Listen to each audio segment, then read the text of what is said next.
খেড়িহর মাদ্রাসা, যে মাদ্রাসায় পড়াশোনা করেছেন বাংলাদেশ বাইতুল মুকাররমের জাতীয় মসজিদের ইমাম বর্তমান জনাব আব্দুল মালেক হাফিজাহুল্লাহ, ঠিক এই মাদ্রাসায় তিনি পড়াশোনা করেছিলেন।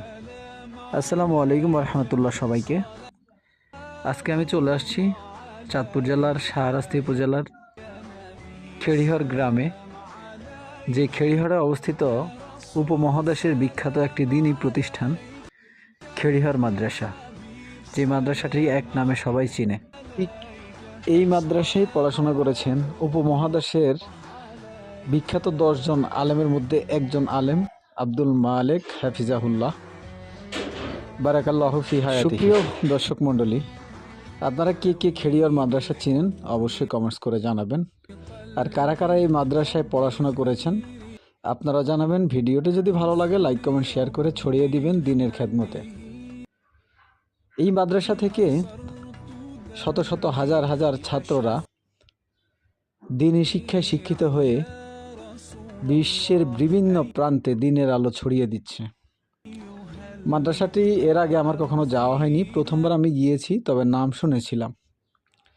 এত চমৎকার, এত সুন্দর একটা পরিবেশ, সাজানো গোছানো, সুশৃঙ্খল, একেবারে মনোমুগ্ধ। এখান থেকে হাজারে হাজারে ছাত্ররা যখন দাওরায়ে হাদিস আলেম কামেল পাশ করে বের হয়, দেশ এবং বিদেশের বিভিন্ন পর্যায়ে তারা ইসলামী শিক্ষায় বিভিন্ন অবদান রাখে, দেশের কল্যাণে অবদান রাখে, সমাজের কল্যাণে অবদান রাখে এবং দেশ গড়ার ক্ষেত্রে এদের অবদান রয়েছে অনেক।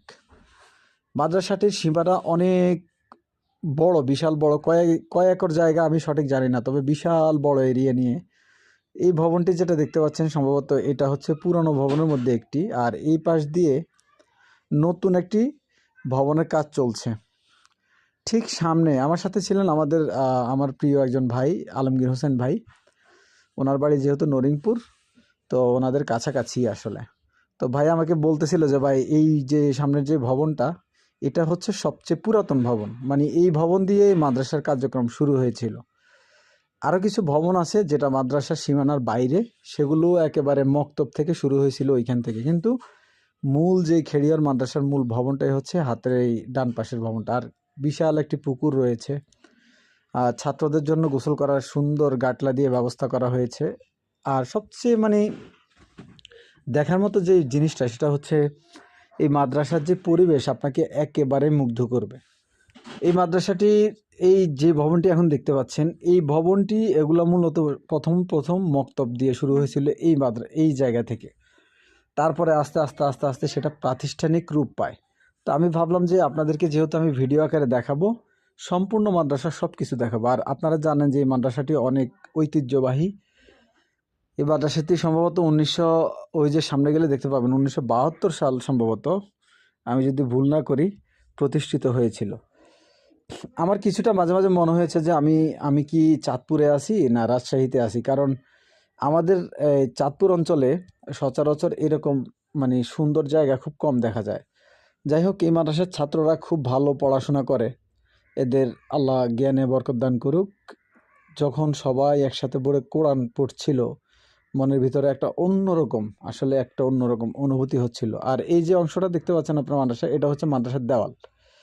কিন্তু একটা দুঃখের বিষয়, সেটা হচ্ছে যে মাদ্রাসার আশেপাশে যে রাস্তাগুলো, এই রাস্তাগুলো সংস্কার করাটা খুব খুব জরুরি। কারণ এই মাদ্রাসাটা একটা নাম করা মাদ্রাসা, এখানে হাজার হাজার ছাত্ররা পড়ে। তো সেই ক্ষেত্রে এর আশেপাশে যে রাস্তাগুলো, সেগুলোকে পিচ ঢালাই করে রাস্তা করে দিলে আবার মনে হয় যে আরও বেটার হবে। পিচ ঢালাই রাস্তা ছিল, রাস্তাটা আসলে অনেকটু নষ্ট হয়ে গেছে। এখানে শিক্ষক মণ্ডলীর জন্য সম্ভবত এই ভবনটা তৈরি করা হয়েছে, যে ভবনটা আপনারা দেখতে পাচ্ছেন। এখানে শিক্ষকরা এবং হোস্টেল আকারে ছেলেরা থাকে আর কি। নারকেল গাছগুলো মাঠের মাঝখানে খুব দারুণ লাগতেছিল আমার কাছে। যাই হোক, আমাদের এই মাদ্রাসা নিয়ে আপনার মূল্যবান মতামত আপনি অবশ্যই কিন্তু কমেন্ট বক্সে জানাতে ভুলবেন না। আর অনেকেই আমাকে অনুরোধ করেছিলেন যে ভাই আমাদের খেড়িহর মাদ্রাসাটা একটু ভিডিও আকারে দেখানোর চেষ্টা করবেন। তা আমি আমার পক্ষ থেকে চেষ্টা করেছি। দেখেন কোরআনের পাখিগুলো একসাথে মসনদে বসে কত সুন্দরভাবে কোরআন পড়ছে, আর ওস্তাদজি সবার দিকে লক্ষ্য রাখছে। সুবহানাল্লাহ, সুবহানাল্লাহি ওয়া বিহামদিহি। আসলে আপনি যদি নিজেও ইসলামী শিক্ষায় শিক্ষিত হতে হবে অবশ্যই, যদি আপনি আলেমও না হন, তাহলে আপনি আলেমকে ভালোবাসুন। আলেমকে ভালোবাসার জন্য হয়তো বা আল্লাহ পাক আপনাকে কোনো একদিন নাজাত দিয়ে দিতে পারে। আপনাদের অনুরোধে এবং আমার নিজেরও একটা ইচ্ছা ছিল যে আমি খেড়িয়ার মাদ্রাসার একটি ভিডিও করব, সেই অনুযায়ী একটি ভিডিও করে আপনাদেরকে উপহার দিলাম। যদি ভালো লাগে অবশ্যই ছড়িয়ে দিবেন। আর বিশ্বের বুকে মাথা দাঁড়িয়ে সগৌরবে বেঁচে থাকুক আমাদের খেড়িয়ার মাদ্রাসা।